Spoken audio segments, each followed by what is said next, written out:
రేవంత్ రెడ్డి గేట్లు తెరిస్తే పిరికి పందలు అసమర్థులు అందరూ ఆ పార్టీలోకి వెళ్తున్నారని తీవ్ర వ్యాఖ్యలు చేసిన ఆర్ఎస్ ప్రవీణ్ కుమార్. రేవంత్ రెడ్డి గేట్లు తెరిస్తే పిరికి పందలు అసమర్థులు స్వార్థపరులు గొర్రెల మందల్లా వెళ్తున్నారు. ఆర్ఎస్ ప్రవీణ్ ఆ గొర్రెల మందలో ఒకడు కాదు. ప్యాకేజీకి అమ్ముడు పోయాడని మాట్లాడుతున్న వాళ్ళకి, ముఖ్యంగా ముఖ్యమంత్రి రేవంత్ రెడ్డికి గట్టి కౌంటర్ ఇచ్చారు ఆర్ఎస్ ప్రవీణ్ కుమార్. ఒకవైపేమో ప్రవీణ్ కుమార్ మా పాలమరెడ్డి మరి మంచోడు నా మిత్రుడు అని చెప్తున్నారు. మరోవైపు బీఆర్ఎస్ వైపు పోతే ఆయన ప్రజలకు సమాధానం చెప్పాలంటున్నారు. అంటే మీరు వార్నింగ్ ఇస్తున్నారా? లేకపోతే మీరు గేట్లు తెరిస్తే మరి చాలామంది పిరికి పందలు, చాలామంది అసమర్థులు, చాలామంది స్వార్థపరులు, సో వాళ్ళందరూ కూడా ఆ గేట్ల గొర్రెల మంది ఎలాగ వస్తున్నారు. ఆ గొర్రెల మందిలో ప్రవీణ్ కుమార్ ఒకడు కాలేదు. ప్రవీణ్ కుమార్ నిజమైన నిస్వార్థంగా నిజమైన నికార్సైన నిజాయితీ కోసం పనిచేసే నాయకుడు కాబట్టి ఆ గొర్రెల మందిలో ఒకడు కాలేదని బాధపడుతూ మరి అక్కసుతో ఈ మాట అంటున్నారు రేవంత్ రెడ్డి గారు. మరి మీరే చెప్పాలి. సో నేను ఎప్పుడు కూడా ఆ గొర్రెల మంది ఉండదలుచుకోలేదు. చాలామంది అన్నారు ఎంత ప్యాకేజ్ తీసుకున్నావు కేసీఆర్ దగ్గర అని అంటా ఉన్నారు సోషల్ మీడియాలో. ఎంత ప్యాకేజ్ తీసుకొని పోతున్నాను మిత్రులారా. నేను మళ్ళీ చెప్తున్నా, ప్యాకేజీ తీసుకుంటానైతే నేను అధికార పార్టీ దగ్గర రేవంత్ రెడ్డి దగ్గర ఆయన గీర్చిన గేట్ల దగ్గర కూర్చొని మరి ఆ సీట్లలో కూర్చునేటోని, ప్యాకేజీల కోసం వచ్చినోని కాదు. ఒక అభివృద్ధి తెలంగాణను పునర్నిర్మాణం చేయడానికి ఒక యజ్ఞంలో భాగస్వామి కావడానికి వచ్చిన, అంతే తప్ప ప్యాకేజీల దృష్టితో ఇక్కడికి వచ్చినామని కాదు.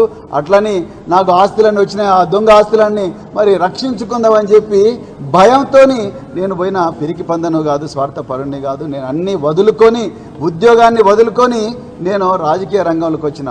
నేను పోలీసు ఉద్యోగులు నాకు పక్కకు పెట్టి కేసీఆర్ గారు ఇచ్చిన ఆపర్చునిటీతో నేను 10 సంవత్సరాలు గురుకుల పాఠశాల సెక్రటరీగా పనిచేసి 10 లక్షల మంది విద్యార్థులను ప్రయోజకులుగా చేసిన. నాకు పైసలు అవసరం లేదు, అలా ప్రజాసేవనే ముఖ్యమని చెప్పి ఇక్కడికి వచ్చిన. అందుకో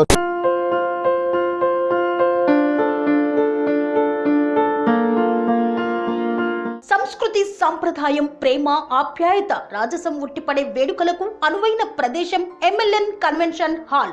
కని విని ఎరుగని రీతిలో జరిగే మీ ఇంటి కళ్యాణ వైభోగానికి అందమైన కళ్యాణ వేదిక MLN convention hall. MLN convention hall ప్రత్యేకతలు: సువిశాలమైన wedding halls, centralise AC banquet hall మరియు విశాలమైన డైనింగ్ హాల్, వధువరుల కోసం ప్రత్యేక ఏసీ మరియు నాన్ ఏసీ గదులు, నక్షత్రాల వెలుగులో పచ్చని పచ్చికపై పార్టీల కోసం అనువైన గార్డెన్. ఎంఎల్ఎన్ కన్వెన్షన్ లో సీసీటీవీ పర్యవేక్షణతో పూర్తి భద్రత. ఎక్స్పీరియన్స్ అండ్ ప్రొఫెషనల్ వర్కర్స్ గల అన్నపూర్ణ గ్రూప్ వారి సేవలు. 2000 వాహనాలు పార్కు చేసేందుకు సువిశాల పార్కింగ్ సౌకర్యం. మీ ఇంట జరిగే అన్ని శుభకార్యాలకు, పెళ్లి, reception, engagement, birthdays, get together, corporate events, ఏ ఇతర శుభకార్యాలకైనా అందమైన వేదిక ఎంఎల్ఎన్ కన్వెన్షన్ హాల్. బుకింగ్ కోసం సంప్రదించండి 7550438888 మరియు 7550428888. మా అడ్రస్ చీర్యాల లక్ష్మీ నరసింహస్వామి దేవాలయం ప్రక్కన, near outer ring road, Keesara junction, Cheeryal గ్రామం, మేడ్చల్ జిల్లా.